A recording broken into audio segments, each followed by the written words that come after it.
Good evening, ladies and gentlemen. Welcome again to 103 FM's Men's Healthcare Power. I'm your host, Dennis Webster. If you're a regular listener to this show, welcome back. If you're tuning in for the first time, I hope you enjoy the hour. We try and provide as much useful information as possible on various aspects of men's health, so that you have some good information that you can take with you if you're going to see your doctor and maybe have a great discussion. I would like to start off the program, as always, by reminding you to always seek the advice of a physician or other qualified health provider if you have questions regarding a medical condition, and that you never disregard professional medical advice or delay in seeking it because of something you've heard on this radio program. Tonight's Men's Health Clip Hour is brought to you in part by Val Park Chinese Restaurant.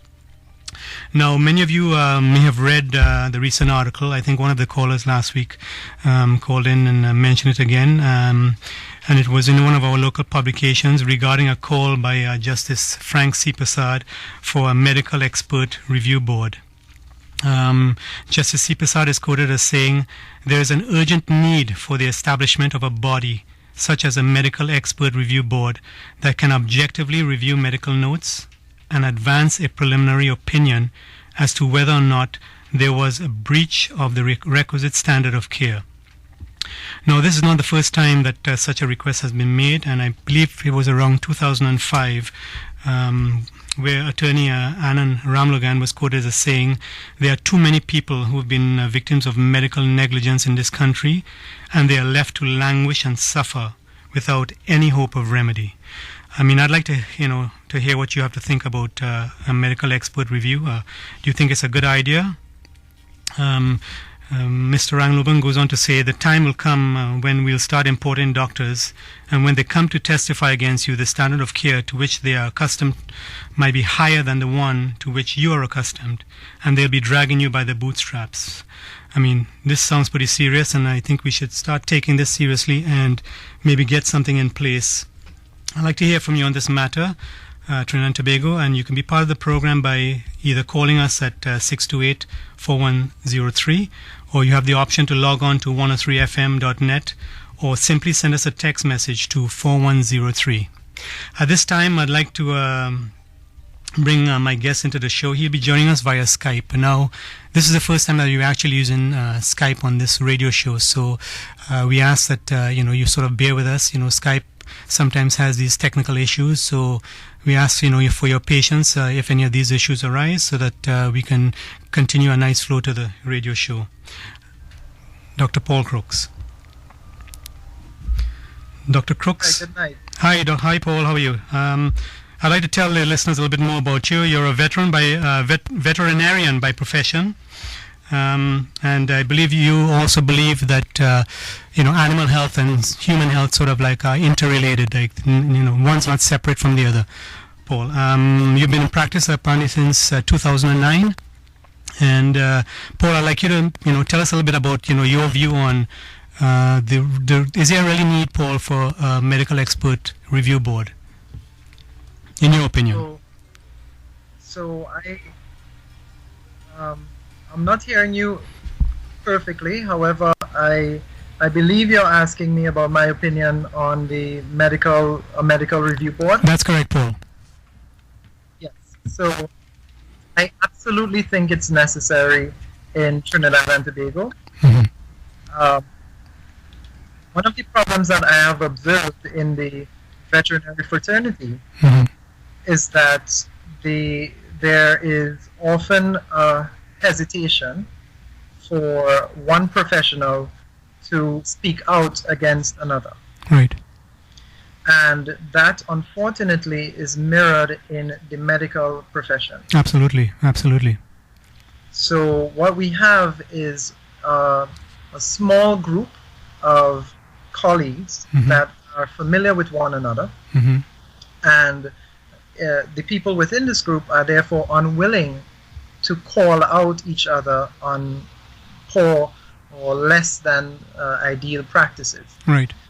One of the reasons why I absolutely endorse medical malpractice board or review body is because what we want in Trinidad and Tobago is an overall increased standard of care. Absolutely.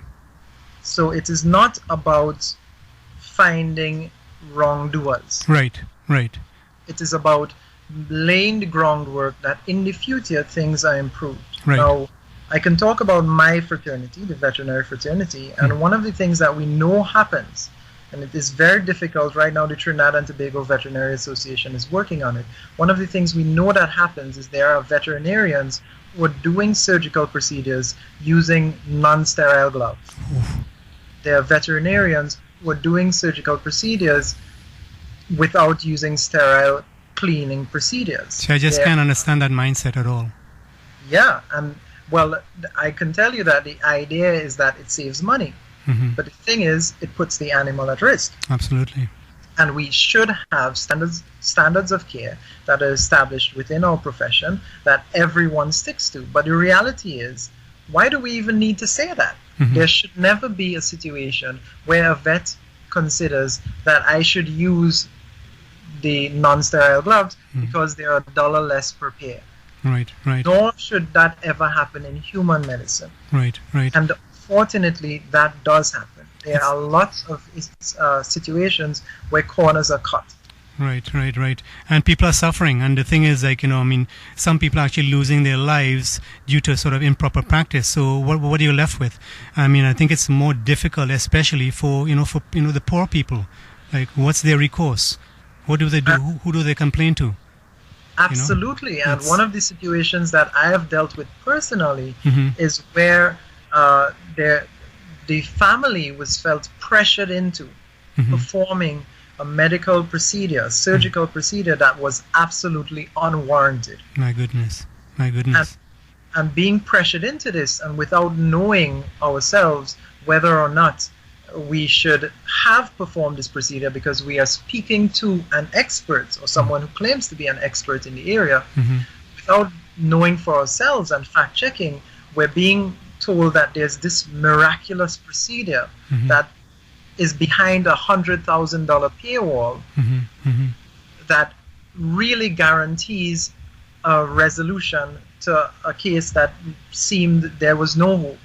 In reality, there probably was no hope, but by creating this false hope, they created a situation where my family in this situation would find the $100,000 and would pay the $100,000. And at the end of the procedure, when the patient died, we would say, okay, he was one of the 1%, and this case would go wrong.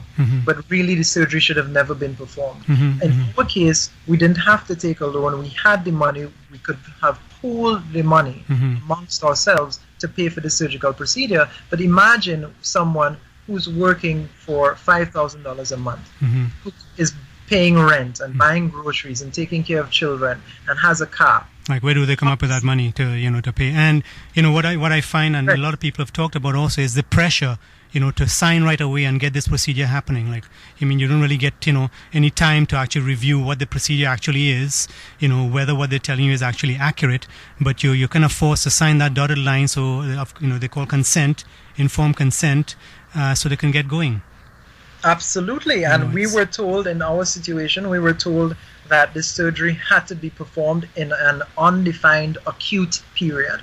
So we were pressured to get the surgery done as soon as possible. And in fact, at the time of the signing of the consent form, I even in the veterinary profession, this is something that must be done. At the time of the signing of a consent form, the surgeon is supposed to speak to the patient, speak to the family, let them know of the risks, let them know of the alternative treatments, let them know of the prognosis prior to that signing of that consent form. And for our case, that didn't even happen. So it's one of those situations where being unaware of what the law is and what our rights are really put us in a position of weakness. Right. So I had a question here. What recourse do people have if they sign a disclaimer before a particular, surgery or so? Like, so what I was actually saying to the individual is, because you sign a consent saying it's okay, to do the procedure and go ahead with the procedure, it doesn't mean that the person can perform the procedure incompetently and, cause something as horrible as your demise. right? Signing a Correct. consent doesn't give them, the right to perform, whatever procedure on you incompetently. Would you agree with that? I agree with that. So these are some of the issues. Sorry, go ahead. No, I said these are some of the issues. People, first of all, you're in a situation that's really anxiety producing. It's in your mind you're thinking it's the life and death of my loved one. You put your faith in these professionals that what they're going to tell you is accurate. And then you find out at the end of all of it that it was sort of like a money grabbing sort of venture. Like the health, the focus on the patient, that the focus was not there. The focus was on getting the cash. Yes. And it's a really horrible, horrible, horrible system. Yeah. And there is an implicit level of trust. Mm-hmm. When you go to your lawyer, when you go to your pastor, when you go to your doctor, mm-hmm. when you go to your vet, mm-hmm. you trust that these people are going to be making the decisions and providing you the guidance you need because they are experts outside of your field. You trust that they're going to provide you the advice and guidance to make the right decisions. Absolutely. And another thing is, getting a proper diagnosis. I mean, do you know that if you have a wrong diagnosis, and that wrong diagnosis is a diagnosis that you have like an infectious condition, say example TB or something like that, they won't issue a visa to actually leave the country. You can't leave the country if you have an infectious, disease. So if someone's made a wrong diagnosis, that you've had an infectious disease and you don't, it basically, eliminates completely your chances of actually leaving Trinidad and Tobago to go elsewhere for care. I mean, yeah. And I've seen, it's happened. So and I think I agree with you. We need to get this review board. Now, how do we put this board together? Paul, do you think that we can actually put a board of that quality together in Trinidad using local expertise? Okay, so if local experts were to be part of this board, mm-hmm. it would require people who are incredibly courageous. Mm-hmm. Mm-hmm. Local experts to be incredibly courageous. Mm-hmm. And I do not think that is realistic. Right. While I would love to think that there are enough persons here who have that ethical level of standard mm-hmm. that we really want, I think the system and the environment would just make it an impossibility. Right. I think what is required for a board like this to succeed would be that it's experts from other countries who are outside of Trinidad and Tobago. That's correct. Mm-hmm. I think that we need experts from outside of Trinidad and Tobago. Well, that's very interesting. It's interesting. You're listening to 103 FM's Men's Health Clip Hour. My name is Dennis Webster, and joining me today on the show via Skype is Dr. Paul Crooks, very well established, veterinarian, and I guess human being in general. He's very, very interested in, improving healthcare, like myself, for all citizens of Trinidad and Tobago. I mean, I think we've been taking too much licks for too long. And I think the time is now where we have an opportunity to, make a change and bring about a positive change in the lives of, all our citizens. So I'd like to hear, your opinion on this. Give us a call. You can call us at 628-4103, or you can log on online at 103fm.net, or simply send us a text message at 4103. Our topic today is a medical expert review board. Do we really need one? Do you think it's a good idea? We'd like to hear from you. Paul, I was expecting also Christine Patrick on the show tonight, but I have not heard from her, so I think we are going to have to really carry this show tonight. My technical person here is Renuka. She has a few questions of her own with regard to healthcare and what can and can be done. We have a call on the line, so let's take this call. Caller, you're live on 103 FM's Men's Health Hour. Can I help you? Hello. Hi, good night. Good night. I'm listening to your program, mm-hmm. and I tend to agree with some of the points that it's a veterinarian, is that right? Dr. Crooks, yeah, Dr. Paul Crooks. Okay, so listen, I've had a friend recently, earlier this year. Mm-hmm. Her brother went up on a water tank to get a line fixed. Mm-hmm. He fell from the water tank. It was about 25 feet up in the air, and he hit his head on the floor, on the concrete. Ouch. And he was rushed to a private institution in the St. Joseph area. Mm-hmm. while being there, they were actually forcing these poor people to sign documents to surgery for the sum of $360,000. Oh my goodness. They took the CT scans, and they would have known the prognosis because his brain was already being flooded with blood. Wow. And they were demanding that these people, they know it was, but I would say they know because based on what the sisters told me, they should have known because the guy, while they were making decision on how the family could pull this money together, the guy died right there on the table. Oh my goodness. And they were forcing these people to sign documents My to have this guy rush into surgery. My goodness. And another thing too is that it's very true what you said about if you have a diagnosis and it's a wrong diagnosis and unfortunately it's a contagious disease, no embassy is going to give you travel documents to go out of the country because once it's contagious, it means that cripples you right here. You cannot leave Trinidad and Tobago to go and have health. Oh, which is absolutely incredible. And, yes, we really, really do need a proper board, and I think it should be an independent board, as Dr. Crooks was saying. It will take some really courageous people to get together. Here we don't have that. We don't have that kind of people with that kind of integrity in the medical field. We simply don't have that kind of integrity. And what has happened to the statement that Justice Frank C. Prasad came out and make? Was that just a one day something for the public to see and then nobody? What's happening to the people in Trinidad and Tobago? Exactly, that's what I'm asking also. Right? We have to get together as a country and start raising these issues. It's very important.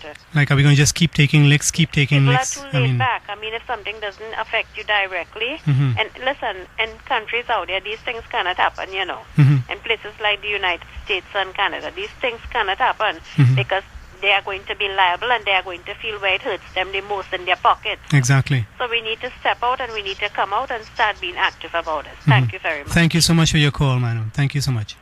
Yeah, it's a serious situation. I mean, really, it's your at the end of the day, it's your life. I mean, whatever decisions are made based on the information you're given, you're going to have to deal with the consequences of whatever decision you make. So, informed consent is exactly what it means, informed consent, meaning you've been informed not just of the benefits of a certain procedure, but what are the risks involved. Maybe, if you were given a complete bit of information about the risks and the benefits, maybe the risks might be more than you want to take.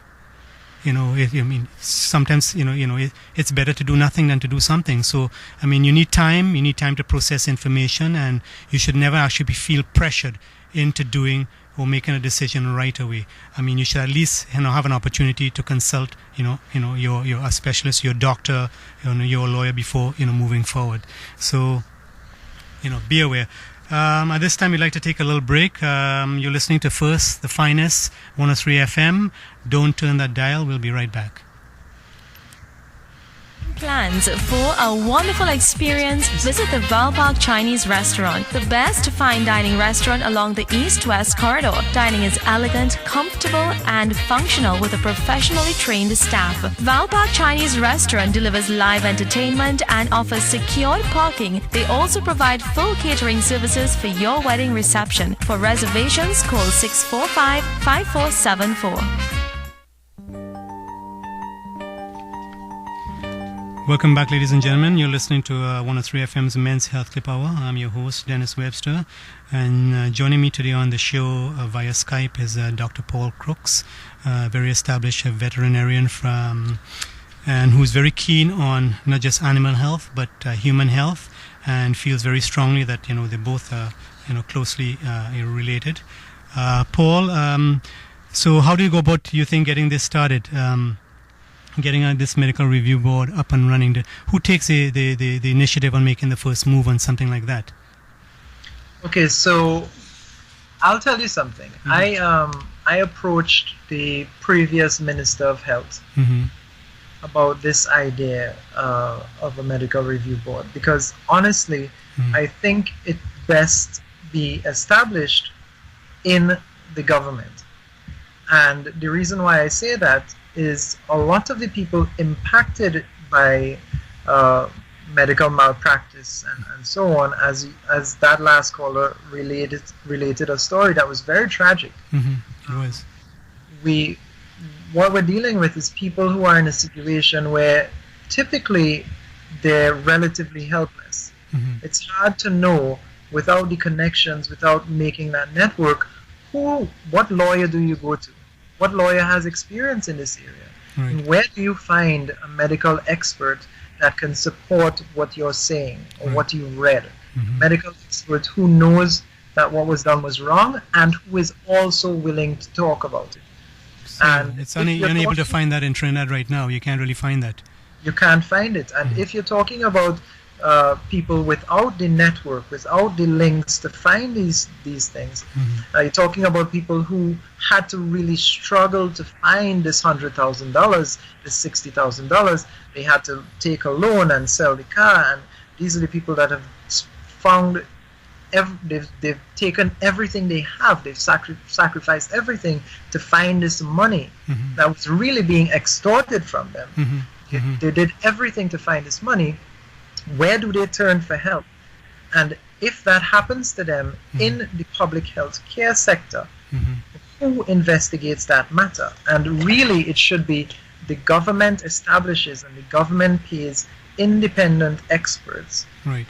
to review cases once a case is presented. Because there are many times where someone would say, I think the doctor did something wrong, and really the doctor did nothing wrong. Correct. The doctor did the best he could, given the limitations that, and there are limitations, there are always limitations, given the limitations of the facilities, the equipment, the doctor did the best he could.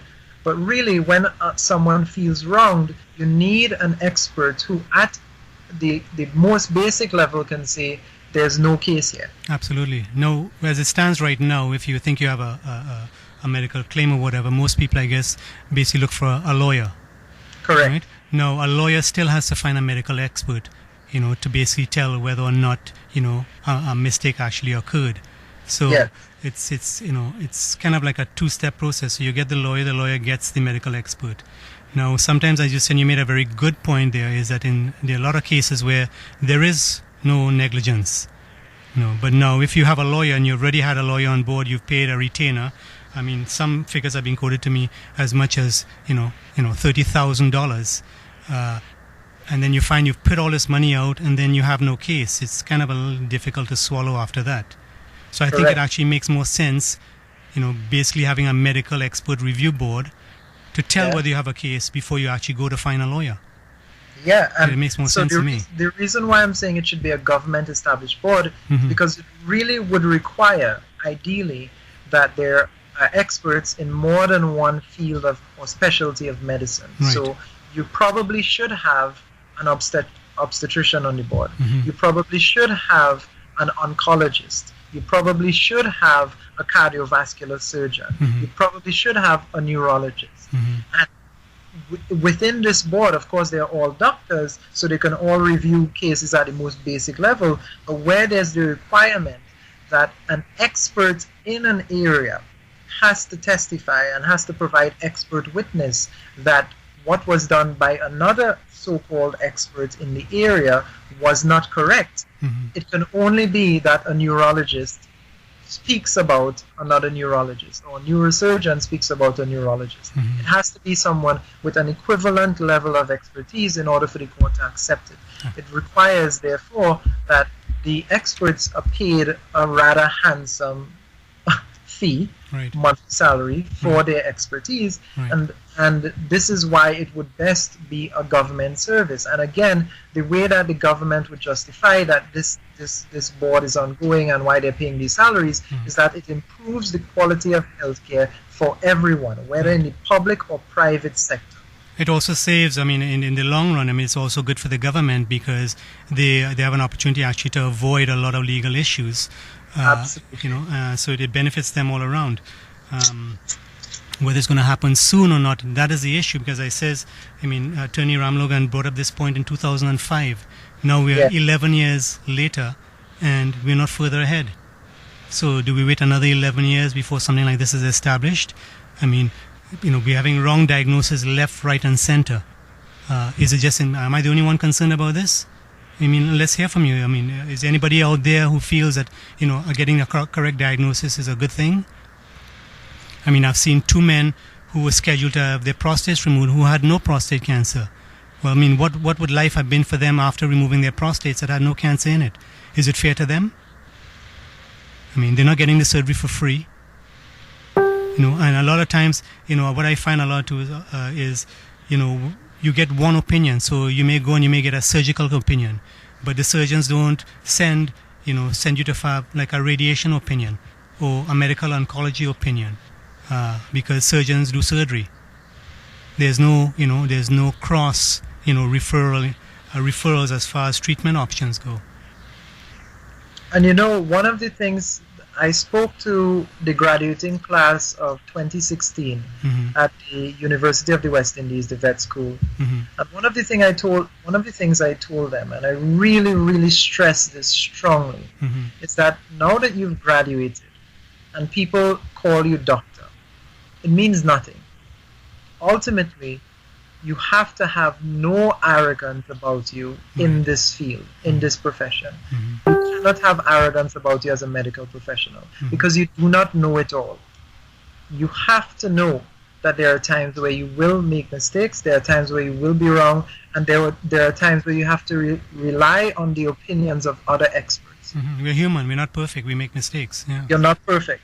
And so at times a surgeon with the overconfidence that usually comes from years of experience would say, oh, I don't need the x-ray. Or he might look at the x-ray and he would make a diagnosis based on looking at the x-ray, despite what the radiologist says.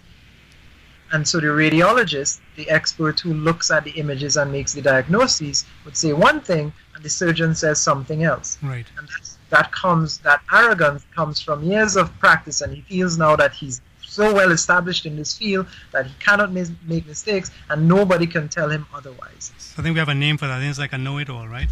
A know-it-all. And one of the reasons that happens, especially in Trinidad and Tobago, across the region, really, is that there is no enforcement as far as continuing education for our medical practitioners. Right. So you graduate, and you've done now 100 surgeries in your career, but you've never opened a book, you've never reviewed a journal, you've never attended conferences. What you're doing is 30, 40, 50 years old, and now a new graduate comes out and says there's this new technique, or this diagnosis is incorrect, or what you've been doing all along should be changed because there's a lower risk procedure, and you being arrogant and thinking, I've been doing this for the past 100 years, where do you come out? And tell me that, yeah, exactly.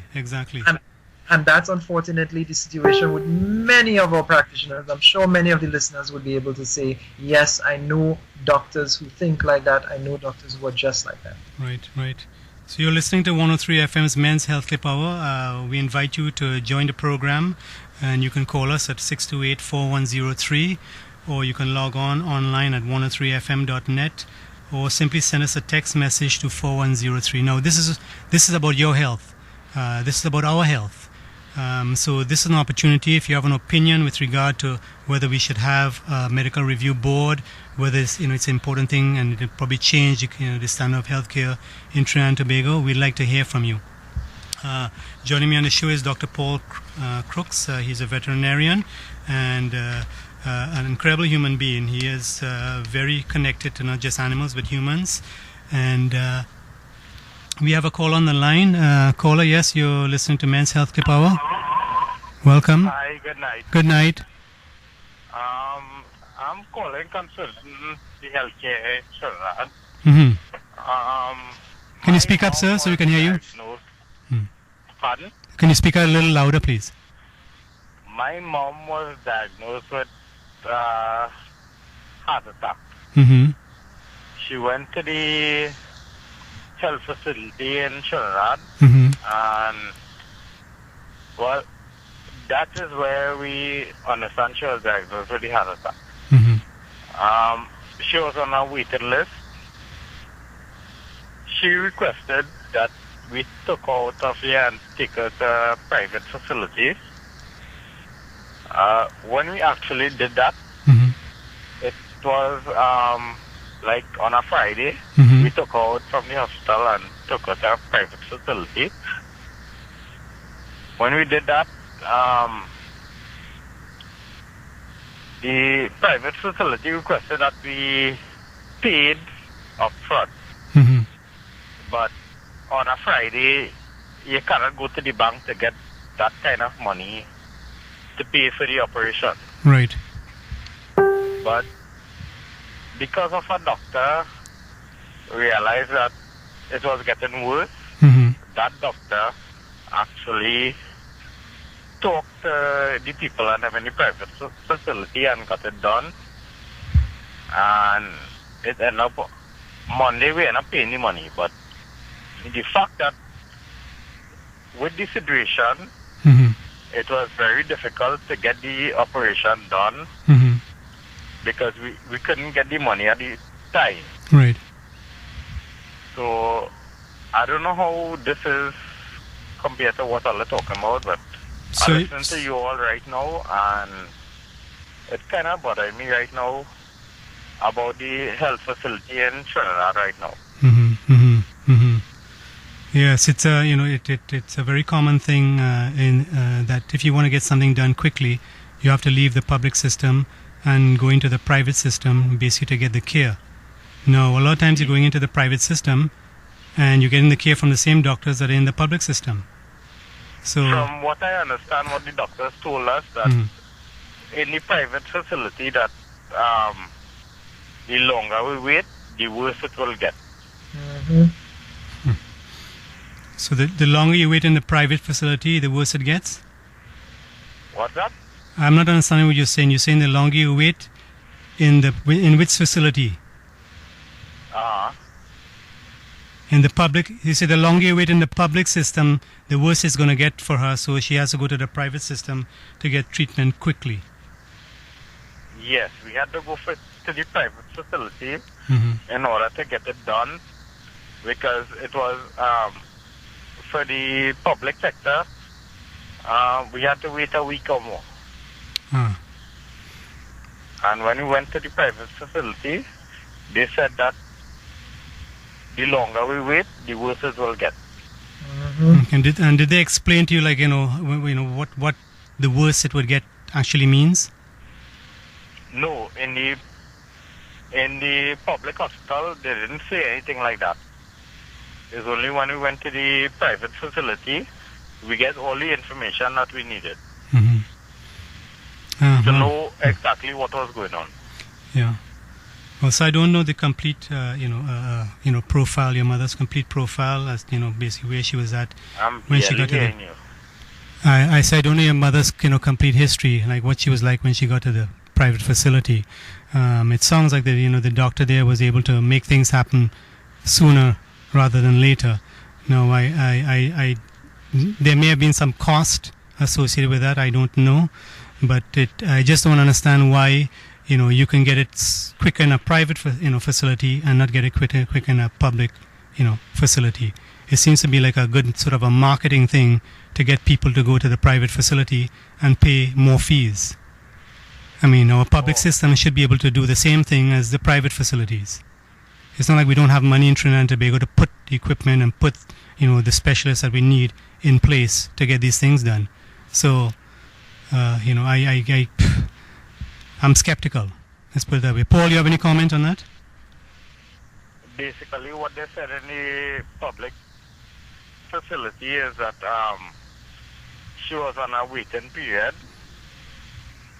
It had other people in line for the surgery, and they couldn't do it. It was basically like a number system there. Yeah, it's very different. It's very different from basically what I'm used to. Usually, you can get fairly good care in public systems anywhere else. So I don't know why we can't have things sped up here. Why we have to wait so long to get things done. And Dr. Cardoni actually, who was hosting this program with me at the very beginning, mentioned getting a referral from a man who had a heart attack like a year before. So. And he was seeing him a year later, for cardiac issues. So I don't understand a lot of that stuff. Paul, are you still there with me? Yeah, I'm still there. Paul, you there? No, I can't hear him. I think we're having those technical issues right now. So, we're talking about whether we need a expert medical review panel. I think it makes a lot of sense. I think it actually costs less. It costs the individual less to have any information with regard to medical malpractice actually reviewed by an expert before proceeding, to get, the help of a lawyer. I mean, before you get a lawyer, you want to make sure that you have a case to begin with. And sometimes... Hello? So, Dennis, sorry. I realized when you were speaking to me that I didn't quite catch it. Yeah. The gentleman was talking, but he went to a private hospital. Chime in here. Based on what I've just heard, I would like to think that the procedure that was recommended for that caller's mother was the appropriate procedure, and that it was urgently required. But the truth is, I have seen and heard about many cases where in the private setting, you are made to think that this surgery, or this procedure, very expensive procedure, is required immediately. Right away. I mean, you've experienced it personally, yeah. So that you have the pressure to find the money and pay for the procedure as soon as possible. Now, there may be no denying that the procedure should be done. There may be no denying that there is potentially a greater risk in waiting to have the surgery done. However, the extent of that risk and the prognosis that accompanies it may not be proportional to what is said at the time that you enter this private healthcare facility. And I really think that happens way too much. Right. Way too much.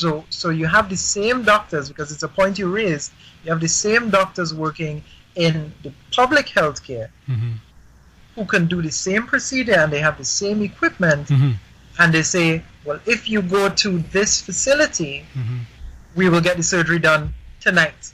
Right. It sounds like kind of like a medical mafia sort of situation here. Like, you're held at gunpoint to get, what you need done. It's kind of crazy.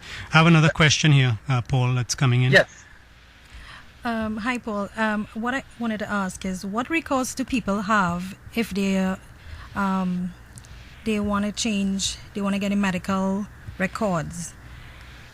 Like if they change an institution, what recourse people have if medical institution refuse to give them copies of medical records? Yeah, Paul, see, that's been another problem that we've been having is for people being able to access the medical records, outlining the care that they've received and whatever testing has been done, whatever diagnoses have been made. People, still having difficulty basically getting those records, which they need really to begin any sort of, proceeding.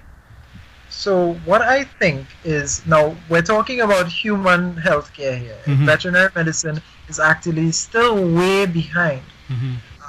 But as far as human healthcare, it is your right as the patient or the next of kin to obtain your complete, unaltered medical records. It's interesting though, Paul, because on the ministry site, and this was, an eye-opener for me. On the ministry site, they actually listed that, you could actually review your information, but you weren't actually entitled to actually a copy of it.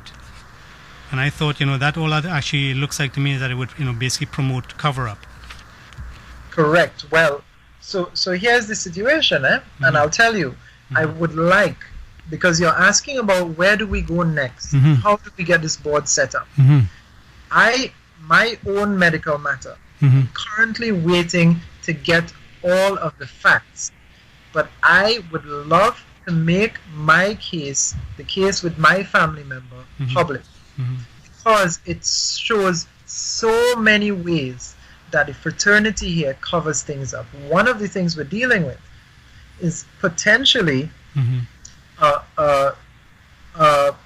falsely produced, or fraudulently produced post-mortem reports. Ouch. And we can say that has happened because the family currently is in possession of a post-mortem report. Oh my goodness. And one of the doctors involved in the matter has referred to a post-mortem report with an entirely different cause of death and an entirely different date. I mean, it's entirely different date. And in this post-mortem report, he of course says that the cause of death fits with his story as opposed to our story. Right. So definitely, if you have two post-mortem reports, something fraudulent occurred. Something's going on. Here is where my concern really comes, because in Trinidad and Tobago, if you request medical records, do you even know that those medical records are accurate? Right. And they reflect what was done and what was said and what was written in the first instance? And this is the problem. So, like in our matter, we are requesting medical records and we're being told that we have to pay $1,000 to obtain them. It is all right. What I am going to tell people to do is, if you go to a hospital and you request your records and somebody tells you, no, you cannot have it, please film the nurse, film the doctor, film the attendant, the receptionist who says you cannot have copies of your medical records. Film him saying it, ask him his name, because if he's doing the right thing, he should have no problem telling you.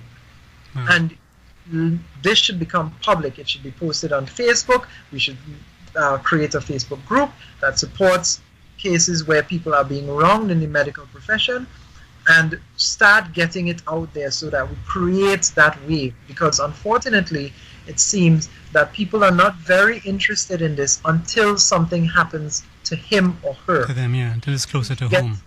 That's right. And how do we get people who are outside of this to be interested? Because most people are healthy, living their normal lives. They never have to deal with this. But the individuals who are wrong, it is such an injustice that it cannot continue. Right.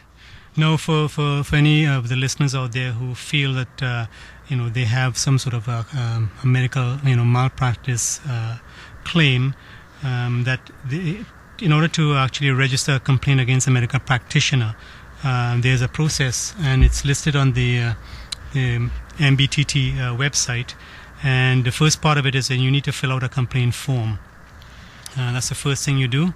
And secondly, you have to supply evidence supporting your claim. Now, for a lot of people, that in itself, I think, may be a challenge, Paul, especially for poor people who really don't know really how to explain themselves, and clearly this may be a challenge for them. So we need even someone in place to help people, or to help get that information out of people, so that they can present the information in a proper manner. Yeah, well, absolutely, the medical board would be the first.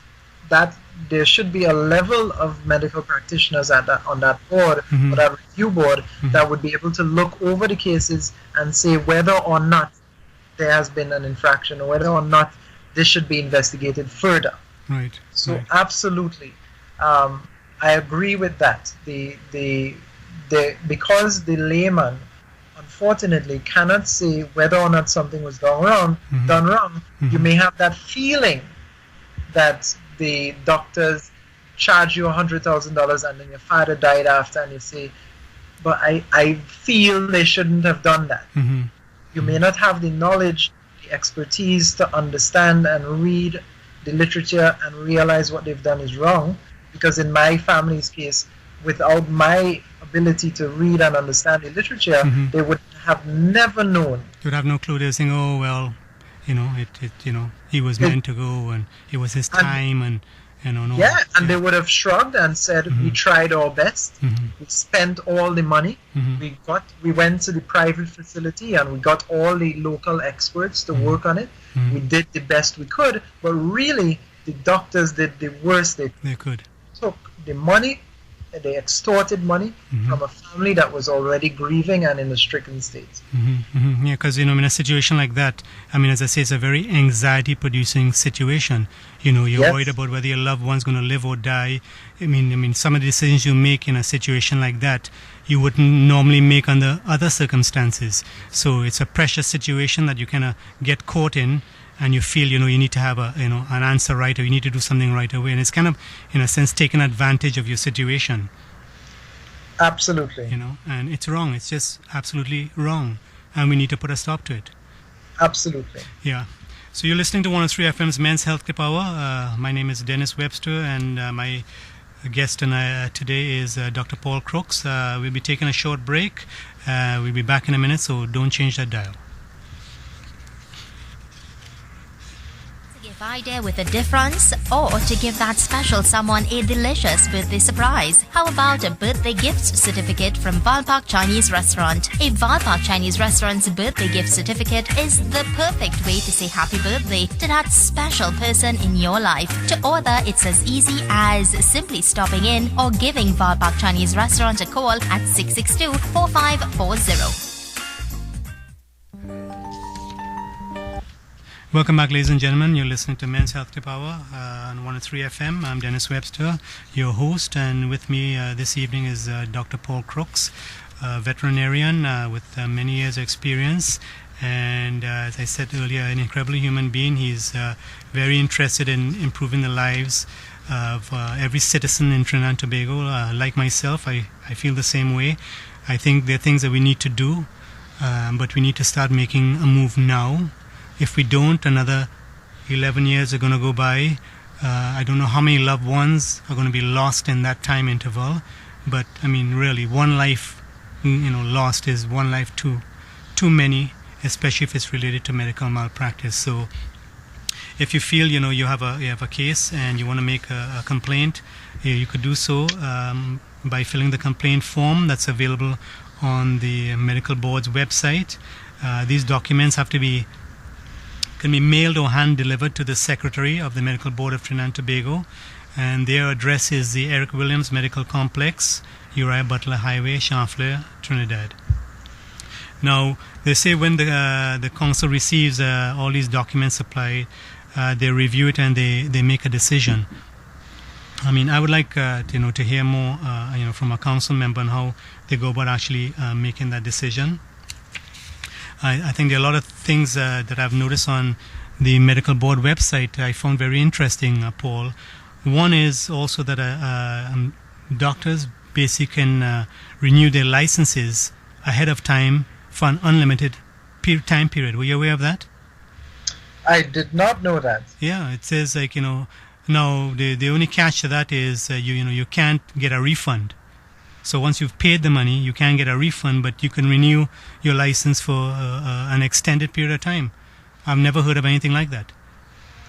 And well, I will tell you, in the veterinary fraternity, and it's something the Trinidad and Tobago Veterinary Association is working on, when you register as a vet, practice as a vet, it's $50 with the government of the Republic of Trinidad and Tobago, and you are a veterinarian registered to practice in Trinidad and Tobago for life. Wow. You're registered $50. for life. Wow, it's pretty incredible. No, the medical board does admit that they are limited as to what they can do. Their powers with regard to disciplining or a physician or other healthcare provider. I mean, some of the penalties are really, in my opinion, frivolous. I mean, a fine of $750, for example, and a $30 fine for every day that the person continued, practicing improperly. $30 a day. It's nothing. I'm sure they're making more than that in one consult. How does that help resolve the problem? Correct. I just don't see it. And there is something that we have not spoken about yet. We have doctors who are calling themselves specialists. For absolutely no reason. And I'll tell you why I say that. If you are to be certified as a specialist in other countries, talking about the United States, the European Union, you have to be part of a body of experts. Right. And in order to be part of that body of experts, you have to go through internship and then residency and a very, very strict examination. Right. Having passed the examination, you could become now a fellow or a member in the Royal College of Pathology. Right. You could become a member of the American College of Pathologists or of immunologists. When you are registered with one of these bodies, of course, you have to continue education. Every year you have to have a certain number of education hours in that specialty. Right. They're called continuing medical education credits for the listeners out there. They're called continuing CME credits, and it basically shows that you've been actively involved in keeping up to current standards, in your particular field of practice. That's right, and you have to pay every year, and every year you are evaluated before you are continued to be maintained as a specialist. In Trinidad and Tobago, what happens is that somebody has interest. So I come out of medical school with my MBBS, and I have interest in gynecology. So I work with a gynecologist for 10 years, and exclusively with a gynecologist. Right. And at the end of that, having performed 100 cesarean sections in my life, I am now considering myself a gynecologist. But I am not a gynecologist. No. I have not studied the volume of content that is expected of a gynecologist anywhere else in the world. So in Trinidad, you get it by association. Correct. Because you've had a number of years working with a gynecologist. And I have to say, this is not exclusive to the medical profession. We all know that there are mechanics everywhere, and many of these mechanics have no idea how an engine works. They change parts, they know how to change oil, they can change the brakes, but they make misdiagnoses. And the thing is, with a mechanical misdiagnosis, generally it's not life-threatening.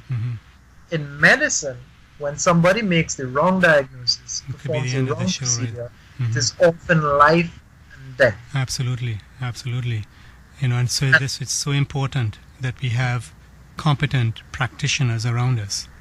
That's correct. And so people who are calling themselves neurologists and nephrologists and gynecologists who don't meet the criteria, they better stop.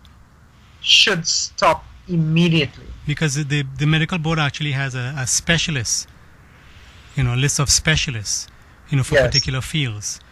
But as I say, there are fellows out here. I mean, I visited one chap who claimed to be a urologist, and I found out later he wasn't a urologist. He probably worked a couple urology clinics, as you say, maybe assisting someone or whatever. But they come out of that, and all of a sudden they're urologists. And it's really scary stuff, because I mean, even you're listening to some of the information that they're relaying to you. Like, I know a lot of it is incorrect because I worked with top urologists. So after a couple of lines, that something's not right. So absolutely. For the people out there, I mean, if your gut is telling you something's wrong, sometimes you really have to trust your gut, and and investigate further. Do your due diligence, and get the right answers, because it could literally cost you your life if you don't. Yes. So Paul, I mean, I hope that we can get this sort of a panel up and running in Trinidad, and we need actually this panel yesterday, not today. Like, this has been going on for so long now. It's amazing why it's no wonder that so many people are so angry.